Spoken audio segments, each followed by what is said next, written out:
Morning everyone! So, nakikita nyo, almost 30 degrees ang init dito sa loob ng mini greenhouse ko.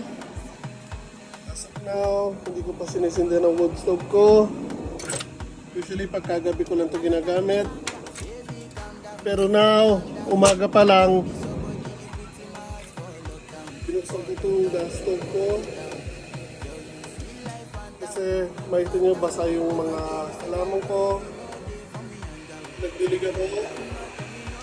And tulad ng mga sinabi ko sa past videos ko, kahit umaga, bago kayo magdilig ng mga halaman, make sure na mainit or warm ang temperature sa loob ng mini greenhouse nyo or sa loob ng bahay nyo.